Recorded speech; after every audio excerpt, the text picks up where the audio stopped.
नमस्कार, यो news 24 television कार्यक्रम कल 24 मा स्वागत छ। म सम्झना भुजेल। व्यापारिक प्रयोजन हाबी बन्दा काठमाडौँका धेरै सम्पदाहरू सङ्कट उन्मुख छन्। प्राचीन सम्पदाहरू आफैमा मूल्यवान छन् र त्यो पुर्खाहरूको पुस्तौं पुस्ताका लागि नासो पनि हो। यिनीहरूको संरक्षण नै अहिलेको पुस्ताको दायित्व र अभिभारा पनि। तर धन देखेपछि महादेवको त तीन नेत्र भन्ने झैं अहिले काठमाडौँ महानगरपालिका नेतृत्व गरिरहेको हुनुमा पनि महादेवको झैं सुर चढेको छ। सडकदेखि महलसम्म, ऐतिहासिक सम्पदादेखि सार्वजनिक जग्गामा समेत उनीहरूले धन कमाउने मन नै फुराएका छन्। यसको उदाहरण बनेको छ लिच्छवी कालमा निर्माण भएका काठमाडौँ उपत्यकाका प्रमुख 7 पोखरी मध्येको एक कमल पोखरी। कमल पोखरीलाई नयाँ स्वरूप दिने भनेर केही दिन अघि सुकाइयो। तर सुकाउनुको अर्थ सम्पदा बनाउनु पर्ने आवाज उठाउँदै आएका अभियन्ताहरूले त्यतिखेर थाहा पाए जहाँ आधुनिक सपिङ महल, स्विमिङ पुल, जिमखाना पो बन्दै रहेछ। कमल फुल्ने पोखरीमा धन फलाउने सुर महानगरले कसेपछि अहिले कमल पोखरी बचाउनु पर्ने आवाज चर्को बनेको छ। के सम्पदा मासेर धन कमाउँदा त्यो धनले कतिलाई पुग्ने हो र मेयर साहब? यो प्रश्न अहिले काठमाडौँवासीको मुखमा झुन्डिन थालेको छ। कल 24 को आजको श्रृङ्खलामा कमल पोखरीमा गर्न खोजिएको गलत हरकतको चिरफार गर्ने प्रयास गर्नेछौँ। मानवीय गल्ती हो या नियत नै खोटो हो? एक छात्राले आफ्नो 1 वर्षको मेहनत पानीमा बगाउन विवश बनेकी छिन्। यो विशेष रिपोर्ट आजको कार्यक्रममा समावेश गरेका छौँ। रौतहटको राधाकृष्ण माध्यमिक विद्यालयमा अध्ययनरत छात्रा अमृता कुमारी शाह अहिले आफ्नो भाग्य नै खोटो रहेछ भन्दै तिनै राधाकृष्ण माविकमा राखिएको राधाकृष्णको तस्बिर हेर्दै आफूलाई धिक्कार्न पार्दैछन्। यसैको आन्तरिक मूल्याङ्कनमा आफूलाई शिक्षकहरूले कम नम्बर दिएकै कारण आफ्नो उच्च शिक्षा अध्ययनमा 1 वर्ष विलम्ब भएको अमृताको गुनासो छ। अनिवार्य गणितको विषयमा अमृतालाई 46 नम्बर मात्र दियो। तर नियतवश प्रधानाध्यापकले कम नम्बर दिएको अमृताको ठहर छ। उनको यो ठहरपछि रहस्यका अन्य पाटाहरू पनि होला, जुन रहस्य कल 24 ले आजको श्रृङ्खलामा खोताउनेछ। अहिले विद्यालयले माफी मागेर 76 नम्बर हुनुपर्ने कम्प्युटरको मिस्टेकले 46 मात्र भएको भन्दै परीक्षा नियन्त्रकको कार्यालयलाई पत्र त पठायो, तर पठाउँदा धेरै ढिलो भइसकेको थियो, जसले गर्दा अमृताको रफ्तारमा 1 वर्ष ब्रेक लागेको छ। अब कम्प्युटरले पनि गल्ती गर्न थालेपछि शिक्षकहरूले खरिपातीमा नै हिसाब चढाउनु पर्ने अवस्था त राधाकृष्ण माविमा उत्पन्न भएको छ। देशका हरेक विद्यालयलाई प्रवृत्ति मैत्री बनाउने अभियान चलिरहेको समयमा कम्प्युटरले नै गल्ती गर्न थालेको भन्दै राधाकृष्ण माविले अर्को नमुना पेश गरेको छ। अब अमृताले गुमाएको 1 वर्षको पीडा र उपलब्धि दिन के विद्यालय तयार छ? किन खेलवाड गरिन्छ त्यसमाथि पनि? बेटी बचाओ बेटी पढाओ नारा खन्किरहेको तराईका चेलीहरूमाथि यो प्रश्न सहितको विशेष रिपोर्ट आजको कार्यक्रममा समावेश गरेका छौँ।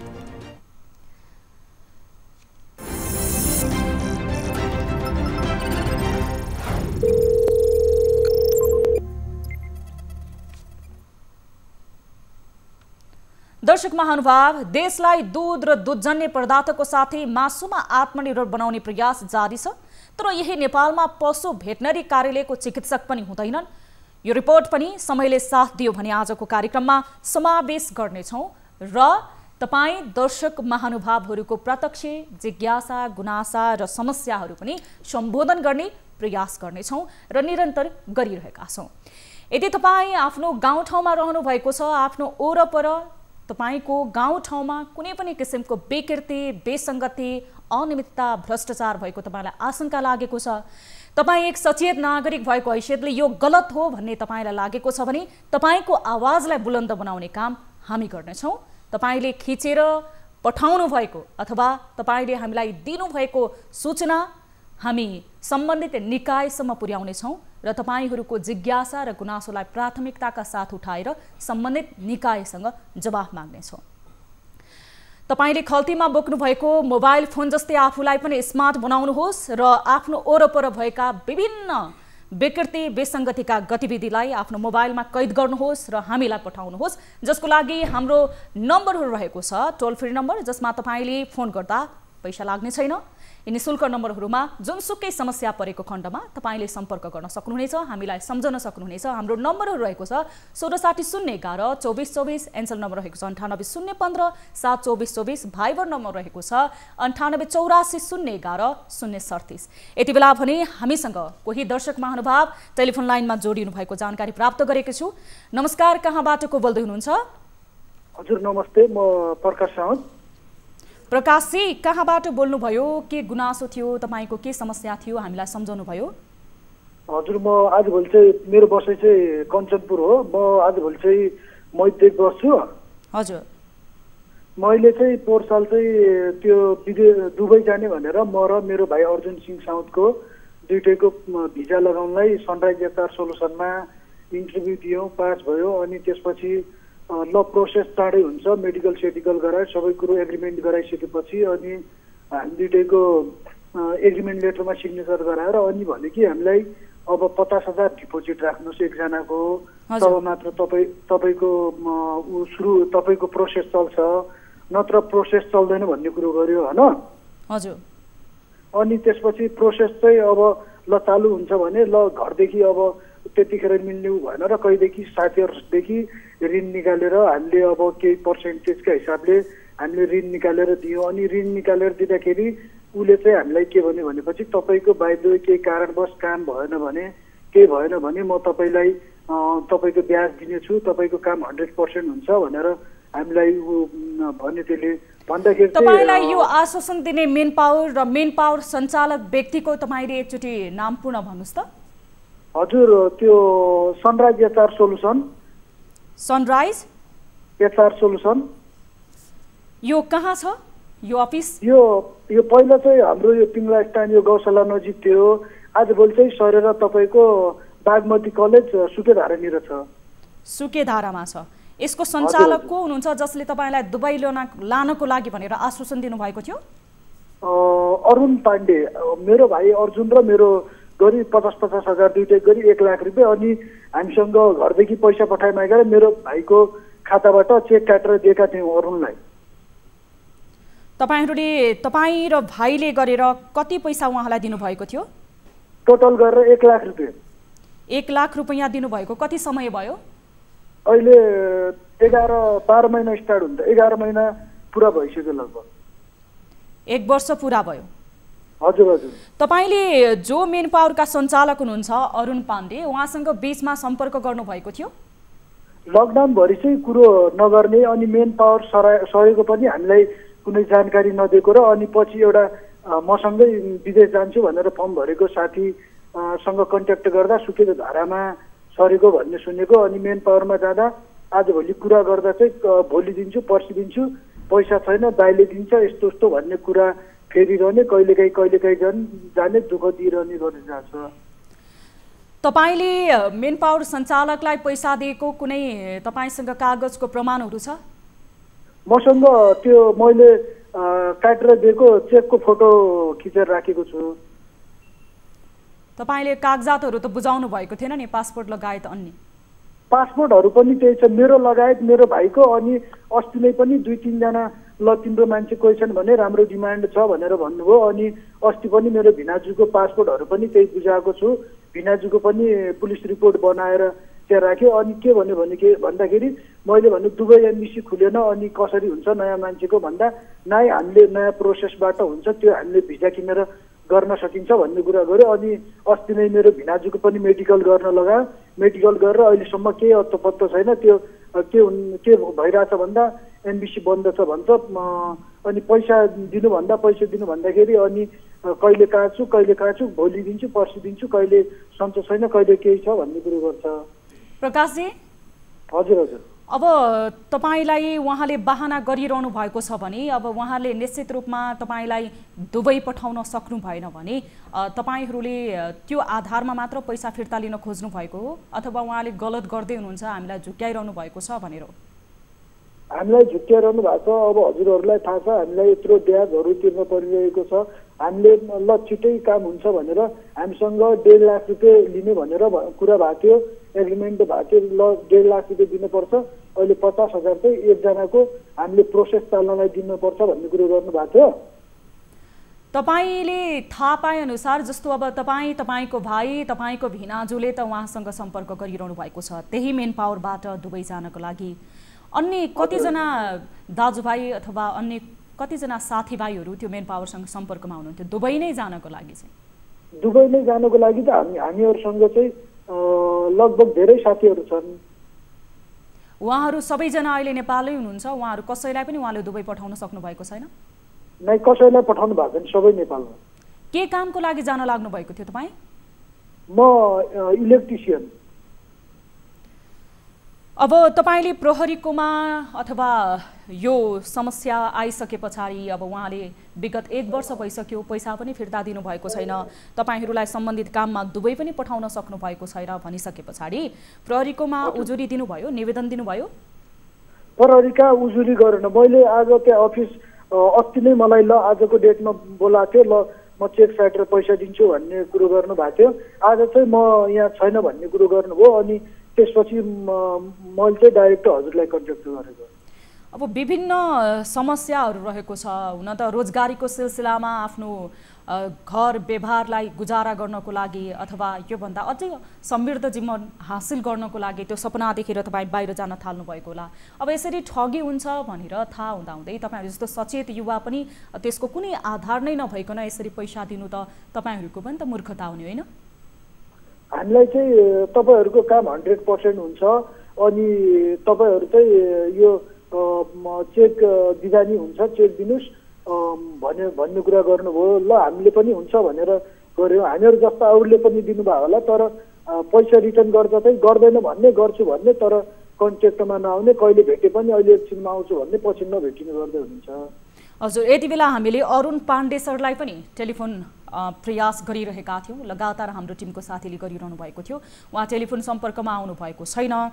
हामी सम्बन्धित अन्य व्यक्तिहरूलाई पनि टेलिफोन सम्पर्क गर्ने कोसिस गरिरहेका छौँ, त्यही सनराइज ओभरसियर प्रालिका। अब तपाईँको यो समस्यालाई हामी प्राथमिकताको साथ उठाउनेछौँ र स्वयं मेन पावर सञ्चालक अरुण पाण्डेजीलाई पनि कार्यक्रम सकिसके पछाडि अफियरमा पनि कुराकानी गर्नेछौँ। तपाईँलाई अफियरमा हामी जानकारी गराउनेछौँ। तपाईँको गुनासो हामीसम्म ल्याएर साट्नुभयो, त्यसको लागि धेरै धेरै धन्यवाद। हजुर, थ्याङ्क यू म्याम। दर्शक महानुभाव, यति बेला वैदेशिक रोजगारीको सिलसिलामा मेन पावरले ठग्ने, व्यक्तिले ठग्ने अथवा ठुला ठुला सपनाहरू देखाउने लगायतका विभिन्न समस्याहरू निरन्तर हाम्रो दर्शक महानुभावहरूले, हाम्रो दाजुभाइ तथा दिदीबहिनीहरूले गरिरहनु भएको छ। यही समस्याको एउटा उदाहरण थियो। यति बेला हामीलाई प्रकाश रावतले टेलिफोन सम्पर्क गर्नुभएको थियो। दुबई लान्छु भनेर सनराइज मेन पावरले विगत 11 महिना भइसक्यो पैसा लिएको, तर अहिलेसम्म पठाएको छैन, पैसा पनि फिर्ता गर्दैन भनेर गुनासो गर्दै हुनुहुन्थ्यो। सम्बन्धित व्यक्तिलाई हामीले निरन्तर टेलिफोन सम्पर्क गरेका थियौँ, उहाँसँग अहिले सम्पर्क हुन सकेको छैन। सम्बन्धित व्यक्ति अरुण पाण्डेले टेलिफोन उठाउनु भएको छैन। हामी पछि पनि यो विषयमा उहाँसँग कुराकानी गर्नेछौँ। अब लागौँ आजको महत्त्वपूर्ण विषयवस्तुतर्फ। ऐतिहासिक पुरातात्विक महत्त्वका सम्पदाहरूको संरक्षण राज्यको दायित्वभित्र पर्छ। विश्वका धेरै मुलुकहरूले पुरातात्विक महत्त्वका सम्पदाहरू साँचेर राखेका हुन्छन्। इतिहासलाई सधैँ सम्झने गरी मुलुकको सम्पत्तिको रूपमा सम्पदाहरू राखिने धेरै उदाहरणहरू छन्। यो रिपोर्ट आज हामी प्रस्तुत गर्नेछौँ।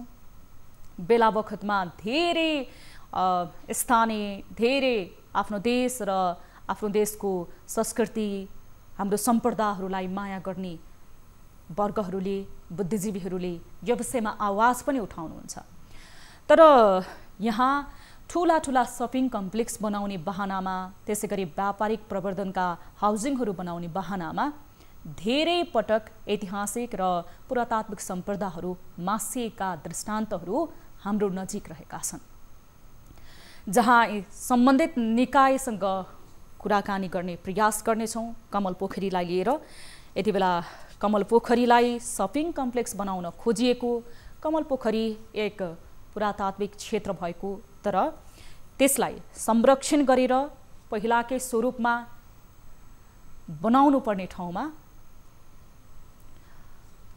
अहिले महानगरपालिकाकै आडमा त्यहाँ सपिङ कम्प्लेक्स बनाउन थालिएको भनेर स्थानीयहरू विरोध गर्न विवश छन्। यो विषयको रिपोर्ट आज हामी प्रस्तुत गर्नेछौँ र दर्शक महानुभाव तपाईहरू कुनै समस्यामा हुनुहुन्छ, ससाना समस्याहरू पनि रहेका छन्, कुनै पनि सम्बन्धित निकायले सुनिरहेको छैन, मेरो गुनासो कहाँ गएर पोखौँ अथवा कसले मेरो आवाज सुनिदेला भन्ने तपाईहरूलाई लाग्छ भने हामीले नितान्त तपाईहरूकै आवाज र तपाईहरूको समस्यालाई सम्बोधन गर्नको लागि कार्यक्रम तयार पारेका हौँ र तपाईहरूले हाम्रो टोल फ्री नम्बरहरूमा सम्पर्क गर्न सक्नुहुनेछ र देश तथा विदेशमा रहनु भएको छ, इन्टरनेटको पहुँचमा हुनुहुन्छ भने विभिन्न सोसल प्लेटफर्महरूबाट पनि तपाईँ हामीसँग जोडिन सक्नुहुनेछ। भाइबर, व्हाट्सएप र त्यसै गरी यति बेला अफिसियल लाइभ हेरिरहनु भएको छ हाम्रो फेसबुक पेजबाट, युट्युबबाट भने पनि आफ्नो समस्या तपाईहरूले राख्न सक्नुहुनेछ र जतिसक्दो तपाईहरूको धेरै समस्याहरू, तपाईँ दर्शक महानुभावहरूको समस्या हामी समावेश गरिरहेका छौँ र तपाईहरू पनि हामीलाई सम्पर्क गर्न सक्नुहुनेछ।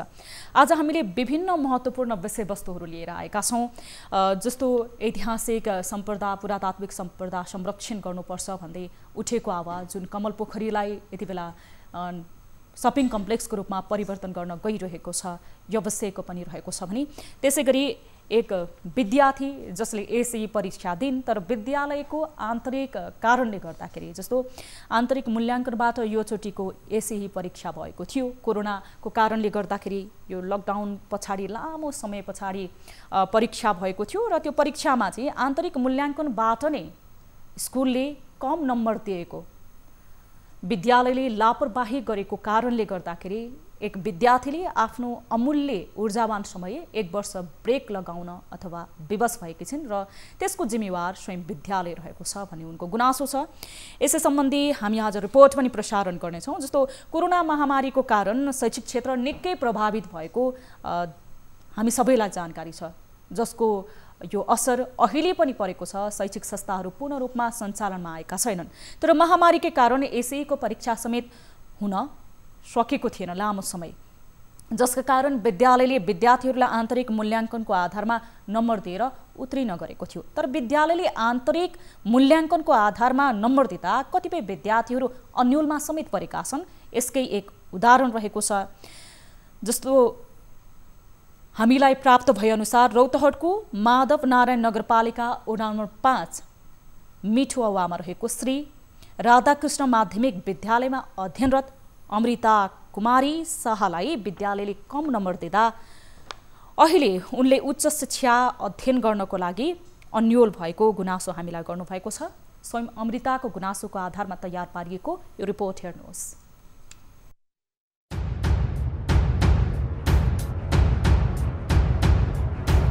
यी हुन् रौतहट माधव नारायण नगरपालिका वडा नम्बर 5 मिठुवामा रहेको श्री राधाकृष्ण माध्यमिक विद्यालयमा अध्ययनरत छात्रा अमृता कुमारी शाह। एसई को आन्तरिक मूल्याङ्कनमा आफूलाई विद्यालयले कम नम्बर दिएकै कारण आफूले अहिले उच्च शिक्षा अध्ययन गर्न नपाएको गुनासो गर्छिन्। श्री राधाकृष्ण माध्यमिक विद्यालय मिठुवा रौतहटमा पढ्ने विद्यार्थी 2076 वर्षको एसई एक्जाम कोरोनाको महामारीबाट एक्जाम नहुँदा हेडमास्टर उपेन्द्र जयसवालले सी म्याथ र इङ्ग्लिसमा महिला हिंसा र दमन र आइएसई नपढ्ने उद्देश्यले कम मार्क्स पठाइदिनु भएको हुनाले म सारै दुखी छु।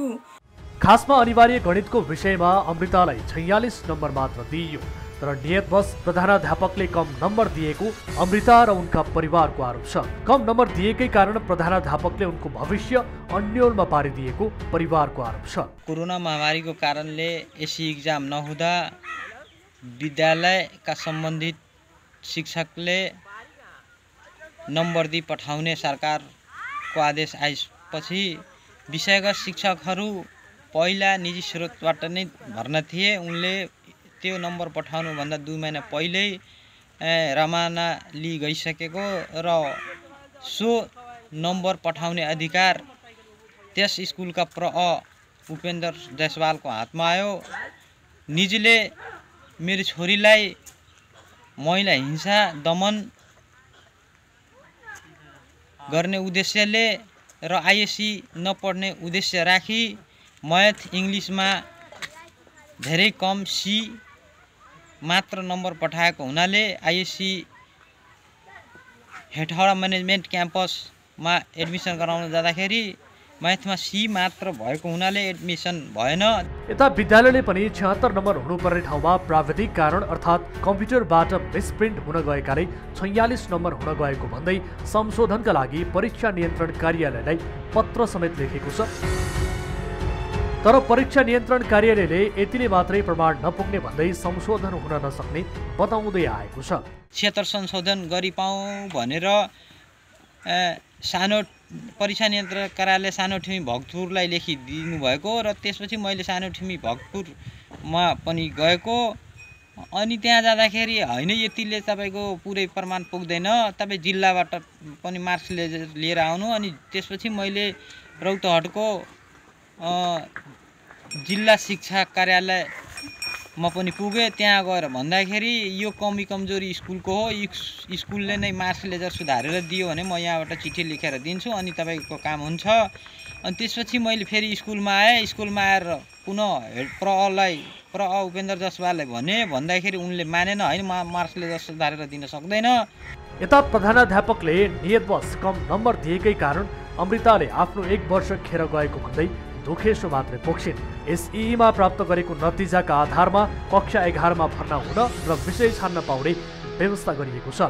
तर एसईको आन्तरिक मूल्याङ्कनमा विद्यालयले विद्यार्थीलाई मनोमानी नम्बर दिँदा धेरै विद्यार्थीको भविष्य अन्योलमा परेको छ। नियतवश कम नम्बर दिँदा कतिपय विद्यार्थीहरूले उच्च शिक्षा अध्ययन गर्नबाट वञ्चित हुनु परेको छ। दर्शक महानुभाव, आन्तरिक मूल्याङ्कनबाट विद्यालयले यो किसिमको जुन गल्ती गरेको छ, मनोमानी गरेको छ, यसको जिम्मेवार विद्यालय छ। हामी सम्बन्धित व्यक्तिसँग पनि विद्यालयका प्रधानाध्यापक स्वयंसँग टेलिफोन सम्पर्क गर्नेछौँ। यति बेला भने हामीसँग विद्यार्थीको अभिभावक जोडिनु भएको छ भगवान शाह। टेलिफोन सम्पर्कमा हामी उहाँसँग कुराकानी गर्नेछौँ। भगवानजी, स्वागत छ यहाँलाई कार्यक्रम कल 24 मा। धन्यवाद हजुरलाई। अब तपाईको छोरीको यो एसईमा जुन विद्यालयको मनोमानीको कारणले गर्दा गणित विषयमा 76 नम्बर हुनुपर्ने ठाउँमा 46 मात्र विद्यालयले बनाइदिएको, जस कारणले गर्दाखेरि छोरीको 1 वर्ष नै यो ऊर्जावान समय ब्रेक लागेको भनेर तपाईले गुनासो गरिरहनु भएको छ। एकचोटि विस्तृत रूपमा जानकारी गराइदिनुस् पूर्ण। हजुर, अब 2076 सालको एसई एक्जाम कोरोनाको कारणले हुन सकेन।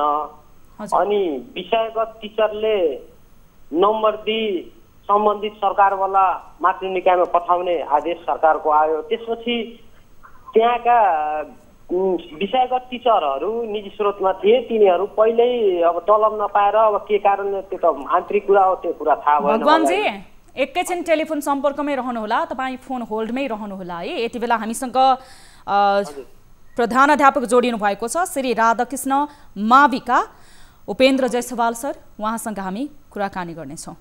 प्रधानाध्यापकज्यू हजुर, स्वागत छ यहाँलाई कार्यक्रम कल 24 मा। हजुर, धन्यवाद। अनि विद्यालयले त मनोमानी ढङ्गले, अब तपाईँको विद्यालयमा त कम्प्युटरले पनि गलत गर्न थालेछ, गल्ती गर्न थालेछ। 76 नम्बर दिनुपर्ने विद्यार्थीलाई 46 नम्बर दिएर 1 वर्ष नै तपाईँहरूले ब्रेक गरिदिनु भएछ। अब यसको क्षतिपूर्ति तपाईँहरूले तिर्नुहुन्छ सर? हजुर, यसको छ त्यो सम्बन्धमा। हेलो, तपाईले के सम्बन्धमा भनेर मैले तपाईलाई पुनः जानकारी गराउँ है सर। ए हस्। जस्तो तपाईको विद्यालयमा हजुर अध्ययनरत जसले यो वर्ष एसई दिएकी थिइन्, हजुर, अमृता कुमारी शाह, हजुर, जो विद्यार्थीलाई गणित विषयमा 76 नम्बर दिनुपर्ने थियो, पछि तपाईहरूले मिलाएर माफी मागेर नि पठाउनु भएछ। तर पत्र पनि तपाईहरूको हामीलाई उपलब्ध भएको छ। तर 46 नम्बर दिनुभएछ, जसले गर्दाखेरि ती विद्यार्थी 1 वर्ष मेरो यो ऊर्जावान समय खेर गयो, म हेटौडा गएर पढ्नुपर्ने थियो, पढाइको तयारी गरेको थिएँ, स्कुलले मलाई कम नम्बर दिएको कारणले गर्दाखेरि म अन्योलमा परेँ भनेर गुनासो गर्दै हुनुहुन्छ। उहाँको यो गुनासो तपाईहरूको विद्यालयले कसरी अब सम्बोधन गर्छ सर? विद्यालयले त मनोमानी गरेछ। हजुर, भन्नुस् न। अझै सुन्नु भएन, जवाफ दिनुहोस् न। विद्यालयले एसई को जुन यो कोरोनाको कारणले आन्तरिक मूल्याङ्कनबाट तपाईहरुले एसई को परीक्षा लिनु भएको थियो नि आफ्ना विद्यार्थीहरुबाट। हजुर हजुर। अमृता कुमारी शाह तपाईको विद्यार्थीलाई चिन्नुहुन्छ? एकदम राम्ररी चिन्दछु। राम्ररी विद्यार्थीलाई चिन्नुहुन्छ भने उहाँको समस्याको विषयमा तपाई जानकार हुनुहुन्छ? एकदम जानकारी छ। एकदमै जानकारी तपाईलाई छ भने उहाँलाई कम नम्बर के को कारणले गर्दाखेरि दिनुभयो र पछि फेरि किन पत्र लेखेर माफी माग्नुभयो 76 को ठाउँमा 46 भएछ भनेर? अब त्यो सम्बन्धमा मेरो अब कुरा सुन्नुहोस्। हजुर भन्नुस्। त्यो विद्यार्थीको हामीले जुन आन्तरिक मूल्याङ्कन हाफ इयरली परीक्षालाई आधार मानेका छौं। हजुर। हाफ इयरली परीक्षालाई आधार मानेर नेपाल गभर्नमेन्टबाट जारी गरेको थियो कि आन्तरिक मूल्याङ्कन हजुर गरेर विद्यालयले पठाउनु पर्ने हो। हजुर। त्यस सम्बन्धमा हामीले कक्षा 10 को हाफ इयरली परीक्षाको लाई आन्तरिक मूल्याङ्कनलाई मानेर आधार मान्यौ। हजुर। अनि आधार सोही आधारबाट हामीले कपीमा हेर्दाखेरि 46 थियो र 46 हामीले पठायौं। हजुर। अब त्यस सम्बन्धमा सम्बन्धित विद्यार्थीको अमृता कुमारी शाहको अभिभावक म कहाँ आएर मलाई फोनमा पनि गाली गर्नुभयो, धेरै धम्की दिनुभयो, धेरै मारपिट गर्छु, मुद्दा गर्छु भनेर मलाई भन्नुभयो। हजुर। अनि त्यसपछि चाहिँ मेरो छोरीलाई पढ्नको लागि यो गरिदिनुहोस् सर, म केही पनि कतै केही भन्दिनँ, हजुरले एउटा लेटर पैडमा लेखिदिनुहोस्, म काठमाडौँ जाँदैछु, भयो भने ठिकै छ, भएन भने अर्कोचोटि परीक्षा दिलाउँला। हजुर। यसरी उहाँले उत्तर मलाई राम्ररी पछि आउनुभयो मसित। हजुर। राम्रो एकदम व्यवहार बनाएर मैले भने कि यो मैले लेख्न मिल्दैन, हजुर मैले यस ठाउँमा लेटर प्याडमा लेखेको मैले गल्ती गरेको छु, यसलाई म महसुस पनि गर्छु। हजुर हो, मैले लेखेको हो, गल्ती हो, नलेख्नु पर्ने हो। जिल्ला शिक्षा अधिकारीनिर पनि हामी गयौँ उहाँको अभिभावकलाई लिएर र म दुवैजना जिल्ला शिक्षा कार्यालयमा पनि सम्पर्क गर्यौँ, यो काम हुँदैन बढ्दैन भनेर उहाँले पनि जवाब दियो, मैले पनि जवाब दिएँ। हजुर। अनि पछि चाहिँ उहाँले त्यही लेटर प्याडलाई आधार मानेर हजुर कहाँ पुगेको छ, नगरपालिकामा पनि पुगेछ, मुद्दा गरेछ। हजुर वास्तविकता कुरा यही हो। वास्तविक कुरा यो भने जब तपाईले तपाईको विद्यालयको लेटर हेडमा तपाईकै जुन सही गर्नु भएको छ नि, तपाईकै सही छ है त्यो लेटर हेडमा, त्यो पनि तपाईलाई जानकारी छ होला।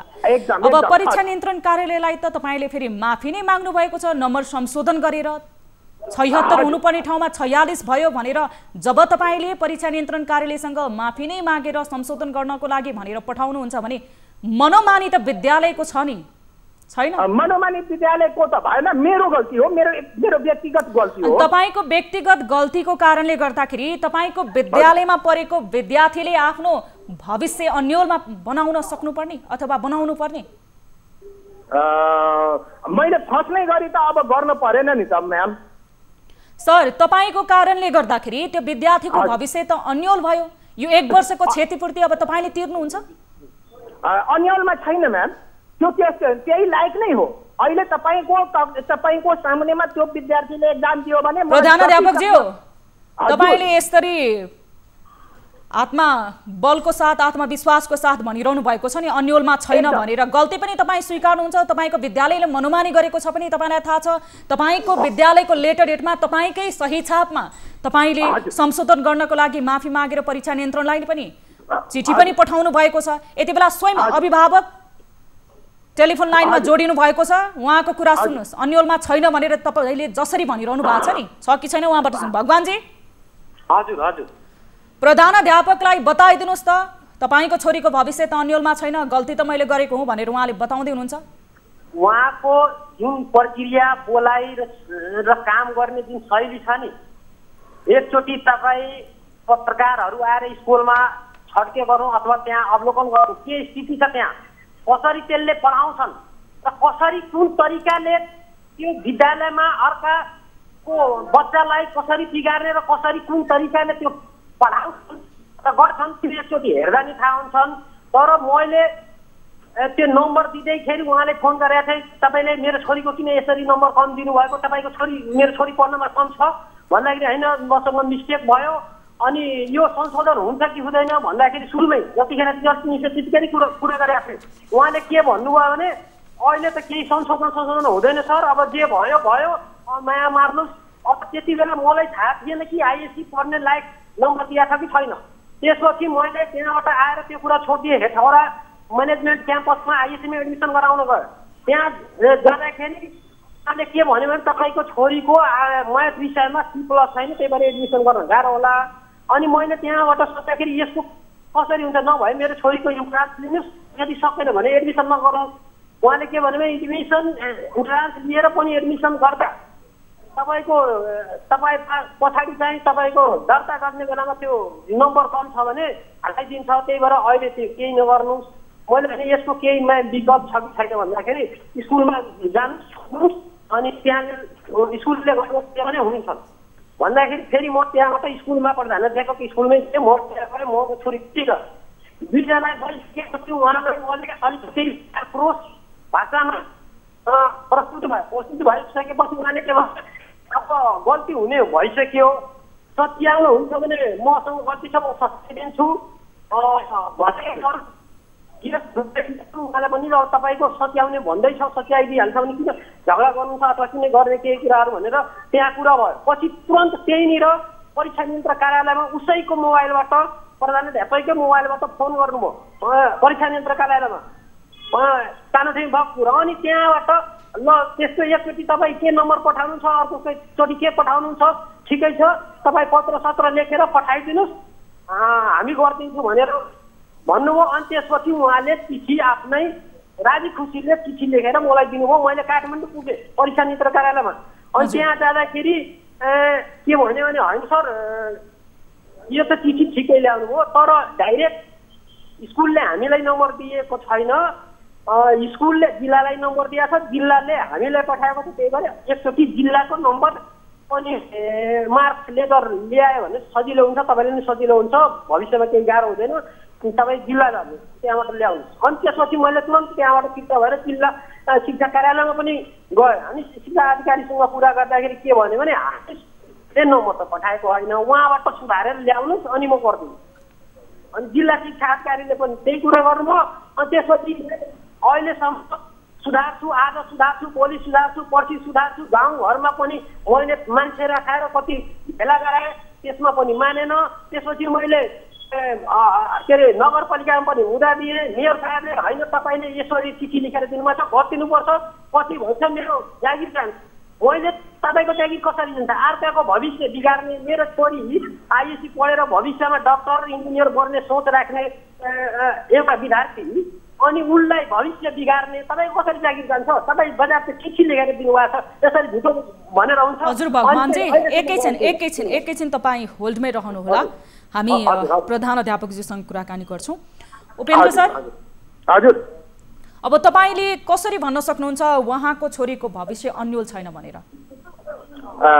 हाम्रो आन्तरिक मूल्याङ्कनको आधारमा, हाफ इयरली परीक्षाको आधारमा, यो आन्तरिक मूल्याङ्कनको आधारको भन्दा नि सर गल्ती तपाईँको विद्यालयले गरेको मनोमानीको भयो, स्वयं त्यो गल्ती तपाईँले स्वीकार्नु भएको छ सर। विद्यालयको मनोमानी छैन म्याम, र यो सन्दर्भमा मैले आफ्नो व्यक्तिगत लेटर पैडमा लेखेको कारणले मेरो गल्ती भएको हो।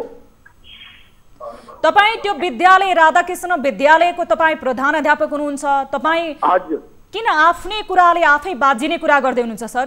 तपाईँ भन्दै हुनुहुन्छ विद्यालयको मनोमानी छैन, विद्यालयको प्रमुख व्यक्ति प्रधानाध्यापक तपाईँ हो, तपाईँले विद्यालयको लेटर हेडमा लेख्नुहुन्छ नम्बर संशोधन गरिदिनको लागि परीक्षा नियन्त्रण कार्यालयलाई तपाईँले माफी मागेर पठाउनुहुन्छ। अनि कसरी तपाईँको विद्यालयको मनोमानी छैन, कसरी तपाईँको गल्ती छैन? मेरो व्यक्तिगत मनोमानी त्यहाँ लेटर पैडमा लेखिएको कारणले भएको हो म्याम। यस गल्तीलाई मैले सहर्ष स्वीकार नै गर्छु। अनि तपाईँको व्यक्तिगत गल्तीको कारणले गर्दाखेरि उहाँको छोरी जो अभिभावकले यति बेला बताइरहनु भएको छ एउटा सपना देखेर विद्यालय आएकी थिइन्, अनि उहाँको 1 वर्ष नै तपाईँहरू अन्यल बनाइदिने, अब कहिले उहाँको समस्या तपाईँले सम्बोधन गरिदिनु हुनेछ? यस सन्दर्भमा यस्तो छ कि जुन हामीले आधार लिएका छौँ त्यसमा वास्तविकता त्यति नै हो, त्यस कारणले पछि म हटेको हो। अब तपाईँ पछि हट्नुभयो, तर उहाँको छोरीको यो 1 वर्षको यो जुन तपाईँले व्यक्तिगत गल्ती छ नि तपाईँको, त्यही गल्तीको कारणले गर्दाखेरि अन्यल भयो, यो समयको क्षतिपूर्ति तपाईँले तिर्नुहुन्छ?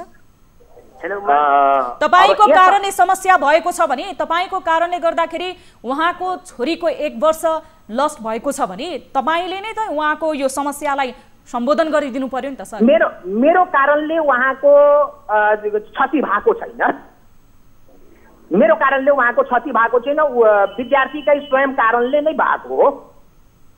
सर तपाईँ कस्तो कुरा गर्दै हुनुहुन्छ सर? तपाईँलाई थाहा छ, तपाईँ भन्दै हुनुहुन्छ विद्यालयले गणित विषयमा 76 हुनुपर्ने, कम्प्युटरको कारणले गर्दाखेरि 46 भयो भनेर बकाइदा तपाईँले आफ्नै सही छापमा लेटर हेडमा लेखेर परीक्षा नियन्त्रण कार्यालयलाई पठाउनुहुन्छ। अनि अहिले मेरो गल्ती छैन भन्नुहुन्छ, एक हिसाबले फेरि मेरो गल्ती छ भन्नुहुन्छ। तपाईँ होसमै हुनुहुन्छ सर कि तपाईँले यो यस्तै गरी यो बेहोसमै बनाउनु भएको थियो सर्टिफिकेट पनि?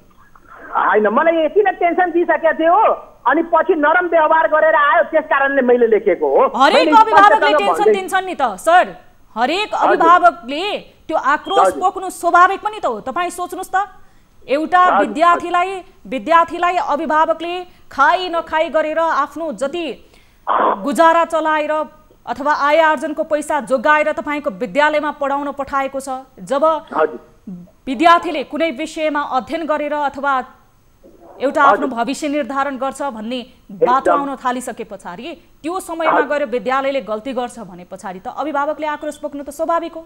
विद्यालयले गल्ती गरे भने न आक्रोशमा आउनु स्वाभाविक हो। विद्यालयले गल्ती गरेको खण्डमा अभिभावकहरू आउनु स्वाभाविक हो, आक्रोशमा आउनु स्वाभाविक हो। त्यसो भए विद्यालयले गल्ती गरेको छैन, तपाईँले गरेको गल्तीमा चाहिँ अभिभावकहरू आक्रोशमा आउनु हुँदैन? आउनु पर्ने हो, तर अब त्यहाँनिर मिसअन्डरस्ट्यान्डिङ भएको हो अभिभावक र त्यसो भएदेखि सर तपाईँहरूको बीचमा यो जसरी तपाईँले बताइदिनु भएको छ नि, यो असमझदारी भयो अथवा केही कुराहरू प्रश्न भएन, त्यो प्रश्न बनाइदिनुहोस् न त। अब उहाँहरूको क्षतिपूर्ति तपाईँले तिर्दिनुहुन्छ? त्यो विद्यार्थीको सर्टिफिकेट तपाईँले सच्याएर ल्याइदिनुहुन्छ? मैले त अब त्यो मिल्दैन नि म्याम। सर कस्तो सजिलै तपाईँ जवाफ दिँदै हुनुहुन्छ? कुन नैतिकताले तपाईँ त्यो विद्यालयमा अझै प्रधानाध्यापकको हैसियतमा बस्दै हुनुहुन्छ? अब यसमा मेरो गल्ती हो, मैले किनकि गल्ती पनि स्वीकार्नु एउटा ठुलै कुरा हो। अब विद्यालयको रेकर्ड हेर्दाखेरि त्यति नै रहेको छ। प्रधानाध्यापक ज्यू एकैछिन टेलिफोन होल्डमा रहनुहोला। यति बेला हामीसँग परीक्षा नियन्त्रक कार्यालयका प्रवक्ता जङ्गबहादुर अर्याल टेलिफोन लाइनमा जोडिनु भएको छ। हामी अर्याल सरसँग कुराकानी गर्नेछौँ। जङ्गबहादुर सर, स्वागत छ यहाँलाई कार्यक्रम कल 24 मा।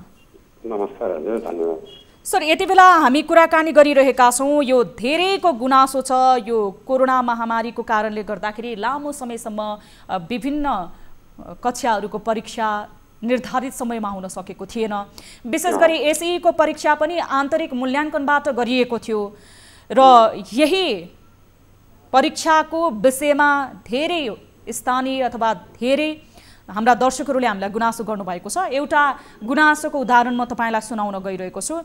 यो रौतहटको माधवनारायण नगरपालिका वडा नम्बर 5 मिठुवामा रहेको श्री राधाकृष्ण माध्यमिक विद्यालयमा अध्ययनरत अमृता कुमारी शाहलाई चाहिँ विद्यालयले गणित विषयमा 76 नम्बर दिनुपर्ने थियो, तर कम्प्युटरको कारणले भनेर यति बेला प्रधानाध्यापक लगायत अन्य विद्यालयले बताइरहेको छ 76 को ठाउँमा 46 नम्बर भएछ, जस कारणले गर्दाखेरि उनको पढाइ नै अन्यलमा भयो भनेर अभिभावकले यति बेला गुनासो गर्दै हुनुहुन्थ्यो। हामीसँग उच्च शिक्षा अध्ययन गर्नको लागि समेत उहाँले राम्रो विषयमा उहाँले खोजेको अथवा रोजेको विषयमा कम नम्बर भएको कारणले पाउनु भएन।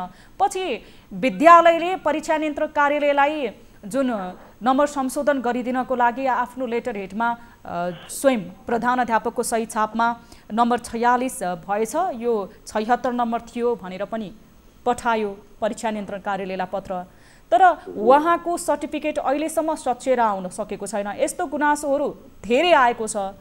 अब यो विषयमा सर हजुरले आधिकारिक जानकारी गराइदिनुहोस् न, के हुन्छ यस्तो विषयमा? यसमा हामीले परीक्षा त सबै हामीले विद्यालयमै दिएका परीक्षा सञ्चालन गर्नको लागि, हजुर, अनि कति जाँच गर्नुपर्ने अनि सबै कुरो परीक्षाको सम्पूर्ण कुराहरू हाम्रो विद्यालयले नै गरेको हो र हामीले त मार्क्स मात्रै सिर्फ मार्क्स मात्रै ल्याएपछि हामीले मार्क्स हेरेर सबै ट्याबुलेसन गरेर नतिजा मात्रै प्रकाशन गरेका हौँ।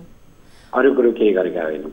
त्यो सबै त्यसको जिम्मेवार चाहिँ अहिले चाहिँ अब त्यो मूल्याङ्कनको सम्पूर्ण यो अधिकार चाहिँ विद्यालय स्वयंलाई थियो। परीक्षा नियन्त्रण कार्यालयले चाहिँ यो परीक्षाको जुन नतिजा मात्र प्रकाशन गरेको, नतिजा मात्र प्रकाशन गरेको। हामीले नम्बर उहाँहरूले पठाउनु भयो, हामीले त्यसपछि हामीले अब सिस्टममा राखेर हामीले नम्बर प्रकाशन गर्नु, परीक्षा नतिजा प्रकाशन गर्नु। जङ्गबहादुर सर, जस्तो अब विद्यालय स्वयंले यति बेला गल्ती भएको भनेर परीक्षा नियन्त्रक कार्यालयलाई चाहिँ पत्र लेखेर पठाएको छ। प्रधानाध्यापकज्यू स्वयं हामीसँग टेलिफोन लाइनमा हुनुहुन्छ। उहाँले पनि विद्यालयले भन्दा पनि मेरो व्यक्तिगत रूपमा गल्ती भएको हो भनेर स्वीकारिरहनु भएको छ। यसमा चाहिँ संशोधन हुने आधार अथवा विद्यालयले के गर्यो भने चाहिँ उहाँको सर्टिफिकेटमा 46 को ठाउँमा 76 नै नम्बर भएर संशोधन भएर आउँछ। के प्रमाणहरू पेश गर्नु पर्ला? अब त्यहाँ उहाँले चाहिँ अब त्यो के भएको हो त्यो कुरो सम्पूर्ण कुराहरू र आवश्यक डकुमेन्टहरू हाम्रो यो सीको कार्यालय सानढिमीमा पठाइदिनु भन्ने। अनि त्यसमा के भएछ हामी अध्ययन गर्छौँ। उहाँहरूलाई विद्यालयले एउटा निवेदन पनि पठाउनु पर्यो। निवेदन चाहियो, प्रवेश पत्र चाहियो, सबै अरू मार्कसिट चाहियो, सबै त्यहाँ भएको डकुमेन्टहरू सबै कुरो पठाइदिनु। भएको सबै डकुमेन्ट पठाउनु पर्यो, विस्तृत विवरण खुल्ने गरी। विस्तृत विवरण खुलेर अनि के रहेछ यहाँ, अनि त्यसको बारेमा सम्पूर्ण अध्ययन। हजुर, समय र जानकारीको लागि धेरै धेरै धन्यवाद सर। त्यसको लागि सम्पर्क कसलाई गर्ने? सम्पर्क हाम्रो सानढिमी सी कार्यालयमा, राष्ट्रिय परीक्षा बोर्डको कार्यालयमा। सर, अब यो यति बेला प्रधानाध्यापकज्यू टेलिफोन लाइनमै हुनुहुन्छ, उहाँलाई बताइदिनुहोस् न सर, यो विद्यालयले के प्रक्रिया पुरा गर्नु पर्ला? कुराहरू त्यो भएको कुराहरू के भएको यथार्थ कुराहरू लेखी पठाउने। अनि त्यसपछि त्यो त्यहाँ हुन्छ नि त विद्यार्थीलाई अर्को एउटा नम्बर अर्को पऱ्यो कि के कम नम्बर दिएको? यो चाहिँ 76 नम्बर हुनुपर्ने गणितमा उनले ल्याएकी रहेछन् 76 नम्बर, तर विद्यालयले चाहिँ 46 नम्बर दिएको। त्यही त, त्यो डकुमेन्टहरू चाहिँ पठाइदिनु पऱ्यो नि त। प्रवेश पत्र भयो, मार्कसिट भयो, अब त्यो मार्क्सहरू भयो, के भएको हो यथार्थ विवरण खुलाएर पठाइदिनु। त्यसपछि के हुँदो रहेछ नि हस्, समय र जानकारीको लागि धेरै धेरै धन्यवाद सर। यति बेला हामीसँग जङ्गबहादुर अर्याल परीक्षा नियन्त्रण कार्यालयका प्रवक्ताज्यू हामीसँग टेलिफोन लाइनमा जोडिनु भएको थियो। प्रधानाध्यापकज्यू हजुर सुन्दै हुनुहुन्छ? हजुर सुन्दैछु। अब प्रवक्ताज्यूले भनेको कुरा तपाईँले अब सुन्नुभयो, मनन गर्नुभयो? एकदम सुने, बुझ्नुभयो? एकदम स्पष्ट बुझे। के बुझ्नुभयो भन्नुहोस् त एकचोटि हाम्रो दर्शकलाई। उहाँले आधारहरू जस्तै कि मार्क्स लेजर अनि के भएको छ त्यो कागज पत्रहरू उहाँले माग गर्दै हुनुहुन्छ। हजुर। अनि त्यो कागज पत्रको सन्दर्भमा हजुर मार्क्स लेजर जुन हाम्रो शिक्षकहरूले जुन दिनुभएको छ हेड सरलाई, हजुर, सब्जेक्टिभ टिचरहरूले, हजुर, त्यो मार्क्स लेजर चाहिँ हेर्दाखेरि 46 नै रहेको छ। अनि त्यसलाई हामीले मैले भने नि कि लेटर पाइनमा लेखेको मेरो गल्ती हो। सर, तपाईको गल्ती त भइसक्यो सर। तपाईले त आफ्नो गल्ती त मेरो गल्ती हो भनेर स्वीकार गर्नुहुन्छ, फेरि विद्यालयको गल्ती होइन भन्नुहुन्छ। अब विद्यालयको फेरि प्रमुख व्यक्ति तपाईँ नै हुनुहुन्छ प्रधानाध्यापकज्यू। अब उहाँको यो सर्टिफिकेट संशोधन गरिदिनको लागि अमृताजीको तपाईले अब यो बोलीमा मात्र मैले बुझे भन्नुहुन्छ कि कार्यान्वयन पनि गरिदिनुहुन्छ? अलिकति तदारुकता देखाउनुहुन्छ, कहिलेसम्म गरिदिनुहुन्छ? यस सन्दर्भमा चाहिँ विद्यालयको रेकर्ड हेर्दाखेरि उसको काम नहुने हुन्छ। कसरी नहुने हुन्छ सर? यति बेला हामीले त प्रवक्ताज्यूलाई टेलिफोन लाइनमा जोडेका छौँ, तपाईँ फेरि नहुने भन्दै हुनुहुन्छ। तपाईको नियत हो सर, तपाईले अघि पनि भन्नुभयो व्यक्तिगत रूपमा मैले गल्ती गरेको हो भनेर। अमृताजीसँग तपाईको व्यक्तिगत केही दुश्मनी छ सर? के नियत छ सर तपाईको? छैन, केही पनि छैन। त्यो त मेरो छोरी जस्तो। अनि तपाईको नियत छैन अथवा तपाईको कुनै पनि उहाँप्रति रिसिभी छैन भने प्रवक्ताज्यूले त तपाईलाई स्पष्ट रूपमा भनिसक्नु भएको थियो। तपाईको विद्यालयमा भएको कागजात दिनलाई तपाईले एकचोटि त माफी मागिसक्नु भएको छ संशोधन गरिदिनु भन्न। अब सबै विवरण खुलाएर लेटर लिएर तपाईले सम्बन्धित परीक्षा नियन्त्रण कार्यालयमा पठाइदिनको लागि त अब केले रोक्यो तपाईलाई? विद्यालयको रेकर्डले। विद्यालयको रेकर्ड तपाईसँग छैन सर? छ। अनि विद्यालयको रेकर्ड पनि छन्, रेकर्डले नै रोक्यो भने पछाडि तपाईसँग के नियतको खोट हो सर? नियतमा खोट कसरी भन्ने म्याडम? मैले नियतकै हिसाबले उहाँको छोरीको काम होस् भनेर एउटा लेटर प्याडमा मैले भनेको थिएँ कि लेटर प्याडले काम हुँदैन। ठिक छ, त्यो गर्नुभयो, तपाईँले आफ्नो गल्ती स्वीकार गर्नुभयो। अब हामीले स्वयं प्रवक्ताज्यूलाई टेलिफोन लाइनमा ल्याएर जोडेका छौँ। उहाँले तपाईँलाई स्पष्ट सबै कुरा भनिसक्नु भएको छ। चाहिने कागजातहरू पठाइदिनुहोस् परीक्षा नियन्त्रण कार्यालयमा भनेर। अनि परीक्षा नियन्त्रण कार्यालयले भनेको तपाईँले गर्नुहुन्छ कि हुँदैन? परीक्षा नियन्त्रण कार्यालयले भन्यो हामीले किन नगर्ने? त्यसो भए कति समयमा गर्नुहुन्छ? कति समयमा पठाइदिनु हुनेछ उहाँको सबै विवरण? हामीले त ओरिजिनली कागज पठाइदिन्छौँ। कहिलेसम्ममा भन्नुहोस् त सर?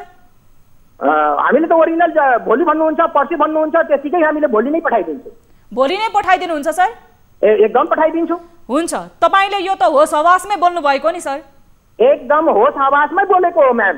त्यो सन्दर्भमा चाहिँ, त्यो लेटर प्याडको सन्दर्भमा चाहिँ मैले गल्ती गरेको हो, त्यो नलेख्नु पर्ने हो। मैले त्यहाँनिर गल्ती गरेको छु, तर अब गल्ती गर्नुभयो सर। अब फेरि परीक्षा नियन्त्रण कार्यालयलाई सम्पूर्ण विवरण पठाउने बेलामा दोस्रोचोटि गल्ती नगर्नु होला। तपाईँको समय र जानकारीको लागि धेरै धेरै धन्यवाद। एकजना विद्यार्थीको मात्र यहाँ उदाहरण होइन, धेरै विद्यार्थीको भविष्यमा खेलबाड हुन सक्छ। प्रतिनिधि घटना मात्र उहाँलाई लिएका छौँ। तपाईँ प्रधानाध्यापक जस्तो एउटा प्रतिष्ठाको पदमा हुनुहुन्छ, जिम्मेवार व्यक्ति हुनुहुन्छ त्यो विद्यालयको। तपाईँले यो सम्पूर्ण कुराको जिम्मेवारी लिनुपर्नेछ। त्यो विद्यार्थीको भविष्य अन्यलमा नपरोस्। हामी पछि पनि तपाईँसँग टेलिफोन सम्पर्क गर्नेछौँ। हामीले यस सन्दर्भमा मैले जिम्मेवार त हुनै पर्छ, मैले लिनै पर्छ। रह्यो कुरो जुन विद्यालयको रेकर्ड जे छ त्यो पप्पले पठाइदिन्छु। हस्, तपाईँले भोलि पठाउँछु भन्नुभएको छ, त्यसको लागि धेरै धेरै धन्यवाद। हामी पछि पनि तपाईँसँग सम्पर्क गर्नेछौँ। यति बेला हामीसँग उपेन्द्र जयसवाल प्रधानाध्यापक जोडिनु भएको थियो, श्री राधाकृष्ण मावि रौतहटबाट। यति बेला विद्यार्थी भाइ बहिनी तथा अभिभावकहरू न्युज 24 टेलिभिजनको कार्यक्रम कल 24 हेर्दै हुनुहुन्छ भने तपाईहरूले यो किसिमको समस्या झेलिरहनु भएको छ। जस्तो तपाईहरूको सर्टिफिकेट अथवा मार्कसिटमा नम्बर गडबड भएको छ, आन्तरिक मूल्याङ्कनबाट परीक्षा भएको कारणले विभिन्न विद्यालयको त्रुटि हुन सक्छ। त्यो तपाईहरूले परीक्षा नियन्त्रण कार्यालयमा विद्यालयबाट आफ्नो सम्पूर्ण विवरणहरू लिएर परीक्षा नियन्त्रण कार्यालयमा जान सक्नुहुनेछ। अब लागौँ अर्को महत्त्वपूर्ण विषयवस्तुतर्फ। ऐतिहासिक पुरातात्विक महत्त्वका सम्पदाहरूको संरक्षण राज्यको दायित्वभित्र पर्छ। विश्वका धेरै मुलुकहरूले पुरातात्विक महत्त्वका सम्पदाहरू साँचेर राखेका छन्। इतिहासलाई सधैँ सम्झिने गरी मुलुकको सम्पत्तिको रूपमा सम्पदाहरू राखिने धेरै उदाहरणहरू छन्। तर हाम्रो मुलुकमा मौलिकता मास्न उद्धत सक्रिय बनेका छन्। सङ्घीय राजधानी काठमाडौँको मध्यभागमा रहेको ऐतिहासिक महत्त्वको कमल पोखरीको मौलिक डिजाइन मास्ने गरी पुनर्निर्माण गर्न खोजिँदैछ। स्थानीयको तीव्र विरोधका बीच पनि काठमाडौँ महानगरपालिकाले आफू खुसी ऐतिहासिक नमुना नै फेरबदल गर्न खोज्दैछ। नेपाल र नेपालीको ऐतिहासिक पहिचान दिलाउने कमल पोखरीको अस्तित्व नामेट्न पार्ने चलखेलमा महानगर आफै किन सक्रिय बनेको छ? आजको कार्यक्रम कल 24 मा स्थानीयको गुनासो सुन्दै र सरोकारवालाहरूसँग प्रश्न सोध्ने हाम्रो प्रयास रहनेछ। स्थानीयको गुनासोको आधारमा टिभी जर्नलिस्ट राजन ढकालले तयार पारेको रिपोर्ट हेर्नुहोस्।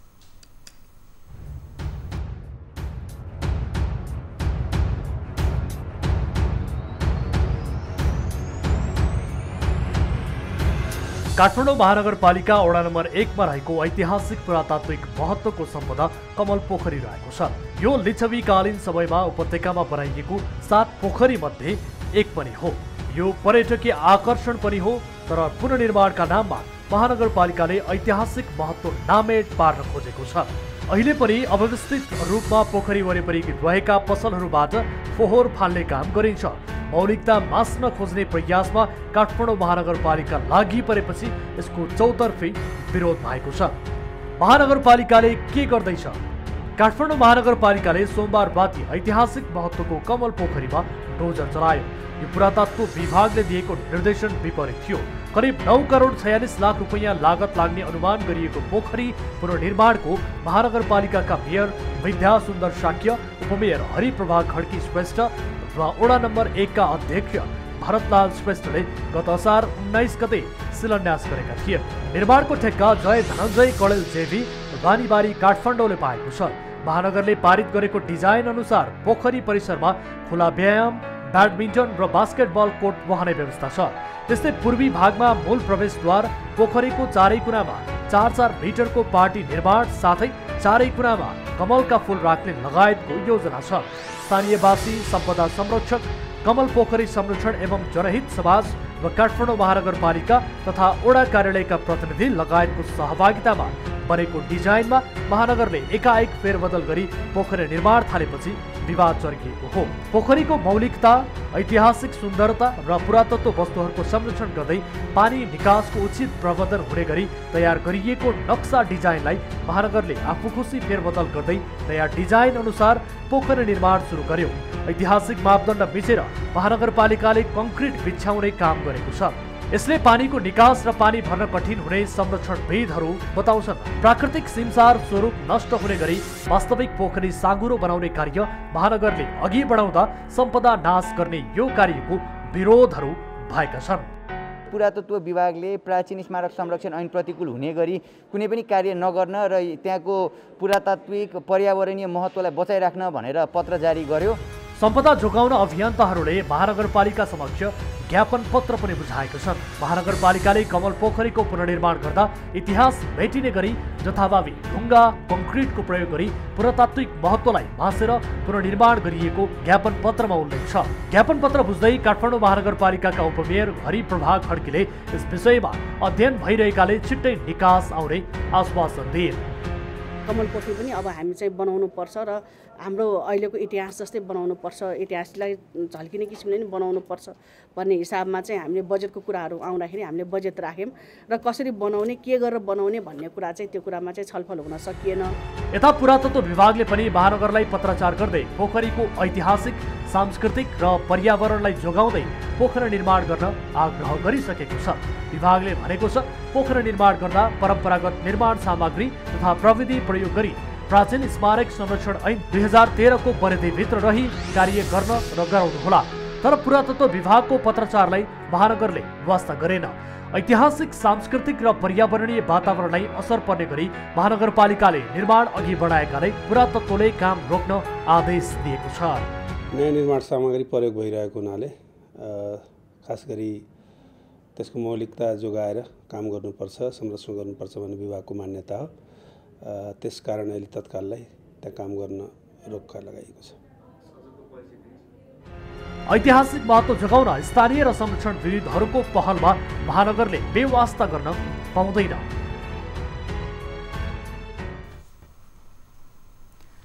दर्शक महानुभाव, हामीले यो रिपोर्ट प्रसारण गरेका छौँ। यो काठमाडौँ महानगरपालिकामा रहेको कमल पोखरीको विषयमा। उपत्यकामा रहेको विभिन्न पोखरीमध्ये एउटा आकर्षण पोखरी जुन पुरातात्विक महत्त्वसँग जोडिएको छ। त्यो पोखरीमा महानगरकै सक्रियतामा महानगरले नै त्यो पोखरीलाई मासेर ठुलो हाउजिङ अथवा सपिङ कम्प्लेक्स त बनाउन खोजेको होइन भनेर स्थानीयहरू यति बेला आक्रोशित बनेका छन्। स्थानीयहरूले यो मौलिक सम्पदाको संरक्षण गर्नुपर्छ भनेर आवाज उठाइरहेका छन्। यति बेला हामीसँग स्थानीय टेलिफोन सम्पर्कमा जोडिनु भएको छ। हामी उहाँसँग कुराकानी गर्नेछौँ। नमस्कार, स्वागत छ यहाँलाई कार्यक्रम कल 24 मा। धन्यवाद म्याम। नमस्कार हजुर। अब यो कमल पोखरीलाई संरक्षण गर्नुपर्छ, कमल पोखरीको स्वरूप पुरानै हुनुपर्छ, यो पुरातात्विक महत्त्व बोकेको एउटा उपत्यकाको चिनारी हो भनेर तपाईहरूले आवाज लगाइरहनु भएको छ। महानगरपालिका फेरि आफ्नै सक्रियतामा कमल पोखरीमा अन्य भौतिक संरचना निर्माण गर्नलाई उद्धृत भएको भन्ने छ। एकचोटि तपाईँहरूको गुनासो, तपाईँहरूको यो पुरातात्विक जुन वस्तुलाई लिएर संरक्षण गर्नुपर्छ भन्ने यो आवाज हाम्रा दर्शकहरूलाई सुनाइदिनुहोस् त। हजुर, यस्तो हाम्रो गुनासो कस्तो हो भने पहिला चाहिँ अब यो 4 चोटि बन्यो अहिलेसम्म कमल पोखरी होइन। अनि योभन्दा अघिल्लो फेजमा पनि 2 करोड 70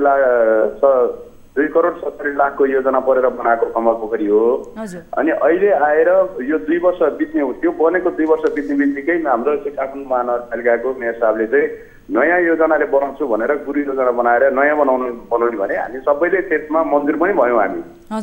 अनि मन्जुर पनि भयौँ। तर त्यहाँ एउटा कुरा के थियो भने कमल पोखरीको पानी कहिले पनि सुक्दैन, नसुकाइकन बनाउने भन्ने हाम्रो कुराहरू थियो र उहाँले अहिले पानी पुरा सुकाइदिनु भयो, पानी सुकाउन लगाउनु भयो र हामीले नसुकाउनु भन्दा हामीलाई कसैले टेर्दा पनि टेरेनन्। र हामीले चाहिँ हाम्रो ऐतिहासिक पोखरीको पानी कहिले सुक्नुहुन्न, ऐतिहासिक पोखरी नै रहनुपर्छ भनेर हामीले भनिरहेको अवस्थामा अहिले पोखरीभित्र कङ्क्रिटहरूको चाहिँ काम गर्न पाइँदैन भन्यौँ र उहाँहरूले चाहिँ पोखरीभित्रै कङ्क्रिटको कामहरू गरिरहनु भएको छ। त्यो पनि हामीलाई चित्त बुझाइ भएको छैन र जो उहाँले एउटा वचन कस्तो दिनुभएको थियो नि, यो ढुङ्गा चाहिँ एकदम क्वालिटीको ढुङ्गा हाल्छु भन्नुभएको थियो। अहिले जुन उहाँले बोलेको खालको ढुङ्गा पनि हाल्नु भएको छैन र ढुङ्गाको माथिबाट चाहिँ उहाँले के भन्नुभएको थियो भने सिमेन्टी काहीँ पनि युज हुँदैन, हामीले यो जमिनमा बिछ्याउने ढुङ्गामा काहीँ पनि सिमेन्टी युज हुँदैन भन्नुभएको थियो। अहिले सबै प्लास्टर गरेर चाहिँ उहाँले ढुङ्गाहरू हालिदिनु भएको छ, सबै डस्टमा हाल्नुपर्ने ढुङ्गाहरू उहाँले हालिदिनु भएको छ। जस्तो यो पोखरी भीमजी, यो पोखरी मात्र हो कि काठमाडौँ महानगरपालिकाका स्वयं मेयर उपमेयर लगायतले त्यहाँ शिलान्यास गरेका थिए। पोखरीलाई पोखरीकै स्वरूपमा बनाउन खोजिएको हो कि अन्य कुनै व्यापारिक प्रयोजनको लागि पनि हो कि भनेर स्थानीयहरू त्यो कुरामा पनि सशङ्कित बनेका छन्। तपाईहरुलाई के लाग्छ? हाम्रो इच्छा चाहिँ यस्तो म्याम, हाम्रो इच्छा चाहिँ यो कमल पोखरी काठमाडौँ राजधानीको मुटुमा भएको कमल पोखरी नै हुनुपर्छ भन्ने हो म्याम, होइन? तर उहाँहरूले चाहिँ एउटा पार्क जस्तो बनाउने, अब व्यापारिक प्रयोजनको जस्तो बनाउने भन्ने कुराहरूमा आयो। तर हामीले यो चाहिँ गर्न मिल्दैन भने पनि हामीले विरोध जनायो, कमल पोखरीमा विरोध जनाएर हामी सबैजना पोखरीमै बसेर गर्यो, त्यहाँ आन्दोलन गर्यो। त्यसपछि पनि अब मेयर साहबलाई हामीले बारम्बार भनिरहेको हुन्छौँ यहाँ गलत भइरहेछ मेयर साहब भन्दा। यहाँ अरूभन्दा दुःखको कुरा त के हुन्छ भन्दा बारम्बार नक्सा चेन्ज हुन्छ, डिजाइन चेन्ज हुन्छ। अनि यो सबभन्दा नराम्रो कुरा यही छ, हामीलाई एउटा डिजाइन देखाइन्छ र भोलिपल्ट काम अर्को तरिकाबाट हुन्छ। यो निर्माणको जिम्मा कसले लिएको छ? काठमाडौँ महानगरपालिकाले कुन निर्माण कम्पनीलाई दिएको छ अथवा काठमाडौँ महानगरपालिकाले त्यसरी यो स्थानीय सरकार त्यसमा पनि अथवा यो संरक्षण गर्ने अथवा पुरातात्विक वस्तुहरूको निकाय उहाँहरूले बारम्बार यो नक्सालाई परिवर्तन गरिरहनुको पछाडि चाहिँ के कारण हो जस्तो लाग्छ तपाईहरुलाई? उहाँको त्यो अब नक्सालाई जस्तो अब उहाँले हामीलाई एउटा योजना एउटा देखाउनु भयो, पछि उहाँहरूले चाहिँ अब व्यक्तिवादी कसरी के भन्छ, कसलाई के मन लाग्छ, उहाँ जो व्यक्तिलाई जे लाग्छ अब आफ्नो अनुपात अब हुने व्यक्तिहरूले भनेको अनुसारले चाहिँ उहाँले चाहिँ नक्सा चेन्ज गराइरहनु भएको छ, नक्सा चेन्ज गराएर काम गराइरहनु भएको छ म्याम। र हामीले चाहिँ त्यहाँ कहिले पनि कामको लागि अवरोध गरेनौँ। जब नक्सा चेन्ज हुन्छ हामी मेयर साहबलाई भन्दै यो नक्सामै नभए काम किन गरियो भन्दाखेरि उहाँले चाहिँ हामीलाई ध्यानै दिनु भएन हाम्रो कुराहरू चाहिँ उहाँले। जस्तो पुरातत्व विभागले पनि काठमाडौँ महानगरपालिकालाई पत्रचार गरेको रहेछ यो अहिले निर्माण नगर्नु। पत्रचार के भन्नुभएको छ भने ऐतिहासिक कमल पोखरी हुनुपर्छ र ऐतिहासिक हुनुपर्छ, यता अन्य पानी सुकाउन पाइँदैन, अन्य कङ्क्रिट काम गर्न पाइन्छ भन्ने चाहिँ अहिले हाम्रो पुरातत्व विभागले भनेको छ। त्यही पनि हामीले पुरातत्व विभागले हिजो लेटर पठाउँदाखेरि पनि उहाँलाई हामीले काम रोकिदिनु एकपल्ट छलफल भएपछि मात्र काम गर्नु भन्दाखेरि उहाँले टेर्नु भएको छैन। उहाँहरूले काम आफ्नो मन खुसीले काम गरिरहनु भएको छ र हामीले बारम्बार के भनेको थियो भने यो पोखरीलाई जुन अहिले काम भइरहेको छ यसलाई चाहिँ निगरानी गर्नको लागि टिम बनियो, स्थानीय टिम एउटा बनाऊ भन्दाखेरि उहाँले वास्ता गर्नु भएन। हामीले यो चाहिँ हाम्रो 1 नम्बर वडाको वडा अध्यक्ष भरत जुलाई पनि भनेको हो, उहाँले यस्तो बनाउनु पर्दैन, किन बनाउनु पर्यो, ठेगाले राम्रोसँग गरिहाल्छ भन्नुभयो। यो करेन्ट कन्डक्सनलाई चाहिँ दिएको छ यो महानगरपालिकाले 9 करोडको बजेट हो यो, तर बिलोमा चाहिँ 6 करोड 65 लाख चान्जुनमा चाहिँ बिलोमा हाल्छ यो, यति बिलोमा आएर काम गरिरहेको छ। अब ठेकेदारले चाहिँ बारम्बार मैले बिलोमा काम गरेको मलाई घाटा परिरहेछ भन्छ। यदि हाम्रो भनाइ पनि छ भने बिलोमा किन पऱ्यो, उसलाई घाटा पर्ने काम उसले किन टेन्डर हाल्यो, किन गर्यो त? तर उसले बिलोमा हाल्यो भन्दैमा त्यहाँ आएर कमसल काम गर्नुपर्छ भन्छ छैन नि। हाम्रो त बिओकेमा जे छ त्यो काम त हुनु पर्यो भन्दाखेरि चाहिँ अब यही कुराहरूमा चाहिँ अब मेयर साहबहरूले कहिले के नक्सा बनाइदिनुहुन्छ, कहिले के गरिदिनुहुन्छ र तपाईँहरूसँग हामीले चित्त नबुझे हामीले अलिकति चित्त नबुझेको कुराहरू ल म तपाईँहरूसँग बसेर कुरा गर्छु भन्नुहुन्छ, उहाँ कहिले कुरा गर्नु पनि आउनु हुँदैन। त्यस्तै छ हजुर हाम्रो गुनासो। भीमजी, अब यति बेला हामीले स्वयं तपाईहरुकै यो गुनासोलाई र यो ऐतिहासिक महत्त्वको कमल पोखरी निर्माणमा के कस्तो कारणले गर्दाखेरि बाधा अर्चन भइरहेको छ, स्थानीयको विरोध के विषयमा हो भनेर सत्य तथ्य बुझ्नको लागि तपाईलाई जोडेका थियौँ र सम्बन्धित स्वयं मेयर साहबलाई हामीले लगातार टेलिफोन सम्पर्क गरिरहेका थियौँ। विद्यासुन्दर साक्यलाई, त्यसै गरी हरिप्रभा खड्के उपमेयरज्यूलाई पनि हामी लगातार टेलिफोन सम्पर्क गरिरहेका छौँ। उहाँहरूले यद्यपि टेलिफोन उठाउनु भएको छैन। तपाईले यो गुनासो हामीसँग गर्नुभयो र यो ऐतिहासिक महत्त्वको, पुरातात्विक महत्त्वको र समग्र नेपाली संस्कृति र पुरातात्विक ऐतिहासिक महत्त्व बोकेका यस्ता पोखरीहरूको संरक्षण गर्नुपर्छ भन्ने तपाईहरूको आवाजलाई हामीले पनि साथ दिएर सम्बन्धित व्यक्तिहरूसँग टेलिफोन सम्पर्क गर्ने प्रयास गरिरहेका थियौँ। यद्यपि सम्बन्धित व्यक्तिहरूले टेलिफोन सम्पर्क उठाउनु भएको थिएन र हामी यो विषयलाई आगामी श्रृङ्खलामा पनि प्राथमिकताका साथ उठाउनेछौँ र सम्बन्धित व्यक्तिसँग पनि कुराकानी गर्नेछौँ। दर्शक महानुभाव, यति बेला न्युज 24 टेलिभिजन हेर्दै हुनुहुन्छ भने तपाईहरूले हाम्रो कार्यक्रम सकिए पछाडि पनि कुनै पनि समस्यामा रहनु भएको छ, तपाईको गाउँठाउँमा कुनै पनि अनियमितता भएको, त्यसै गरी भ्रष्टाचार, विकृति, विसङ्गति भएको तपाईहरूलाई लाग्छ भने हाम्रो टोल फ्री नम्बरहरू 1660 011 2424, 98 015 72424 र 98 84 011 037 मा टेलिफोन गर्न सक्नुहुनेछ। इन्टरनेटको पहुँचमा हुनुहुन्छ, देश तथा विदेशमा रहनु भएको छ भने भाइबर र व्हाट्सएप मार्फत पनि जोडिन सक्नुहुनेछ। तपाईहरू आफ्नो खल्तीमा बोकेको मोबाइल फोन जस्तै स्मार्ट बन्नुहोला र आफ्नो गाउँठाउँमा भएका कुनै पनि विकृति विसङ्गति सम्बन्धी जानकारी प्राप्त गर्नुभएको छ, त्यस्ता भिडियोहरू छन् भने आफ्नो मोबाइलमा कैद गरेर हामीलाई पठाउनुहोला र हामी सम्बन्धित व्यक्ति र सम्बन्धित निकायसम्म पुर्याउने कोसिस गर्नेछौँ। आजको लागि कार्यक्रम कल 24 यति नै। भोलि महत्त्वपूर्ण विषयवस्तुका साथ उपस्थित हुनेछौँ। हामी निरन्तर न्युजमा छौँ। नमस्ते।